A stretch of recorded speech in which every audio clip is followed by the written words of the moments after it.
All right, Sue, just about every network, every TV station in America certainly is following this story, and now it's gone international. It's about a Delaware County family recently made the devastating decision to take their 12-year-old boy off life support. He was hospitalized for weeks following really a playground fight that his dad called bullying.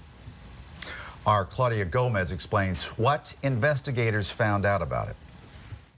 Bailey O'Neill made a big impression in his few short years. A Facebook page in his honor is testimony to that. He was always polite, the kindest little boy you would ever want to know.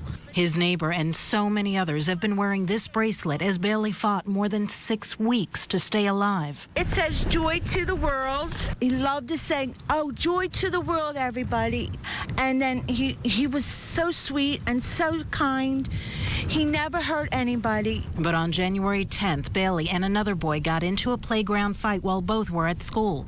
It happened at Darby Township Elementary. Bailey was injured, but he wasn't hospitalized until 2 weeks later when he began having seizures. Doctors induced coma.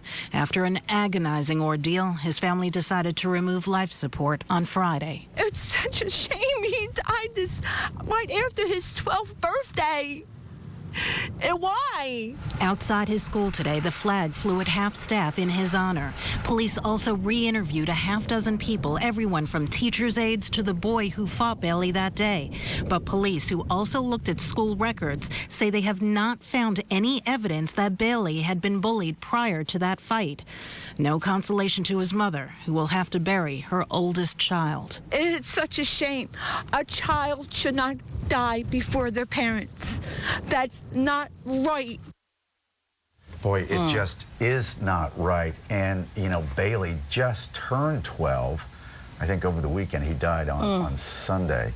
And it's interesting because, you know, Ray Rice, so many people are coming out saying, you know, this is the time to start talking about bullying. Enough is enough. Although, I guess we have to reiterate that authorities have not confirmed whether Bailey was bullied. But, you know, a lot of people are still using this, you know, to teach anti-bullying.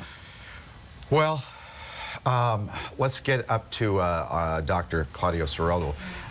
Doctor, thank you for being with us. Can you hear me okay? Good morning. Thank you. Thank you for having me. Well, first of all, what do you think about this case? I mean, the teachers and the teachers' aides have been interviewed. They say they can't find any evidence of bullying, but the family so disagrees. Well, I think first and foremost, the most important thing is that we need to send prayers out to the O'Neill family. Let's not lose sight of that. Right. I understand that whether this is going to come out as bullying or a simple assault altercation, the bottom line is this family has lost a child. I'm a parent. I have a 9-year-old child. I can't imagine what a parent what that family is going through right now with the loss of their loved one. Well, what do parents and teachers need to know? How do we know if it is to the level of bullying?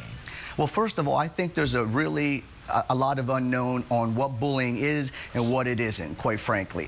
If they're going to classify this as an altercation, then that's like within a 24-hour period. Okay. But when you start to unravel the layers of this onion, and if it went on above 48 hours or longer, then you have a clear classification of bullying. You have that frequency, you have that duration. Certainly there's intensity and a power base here. Unfortunately, there's not enough awareness. And again, unfortunately, it takes a tragedy, the death of a child, or 26 individuals that are shot at Sandy Hook in Newtown for people to start to pay attention. This has to be constant and ongoing awareness. Well, talk to us really quickly before you leave about the new Safe Schools Act. Apparently it's making its way through the legislature in the state of Pennsylvania. Correct. I had the pleasure of being on the platform on the 22nd of January. Representative Dan Truitt from Westchester has introduced this new bill. It's synonymous with what Governor Christie has done with the HIB policy and the Bill of Rights in New Jersey. It's going to be a state mandated reporting system for Pennsylvania where educators in the Commonwealth would have to mandated report bullying situations as well as provide professional development opportunities for teachers in the state of Pennsylvania. It's got very good support in the state right now, and hopefully it gets passed by July the 1st. All right. Hey, Doctor, thanks for coming in. We appreciate it. Thank you very much for having me. All right. And again, our condolences to the family, the O'Neill family.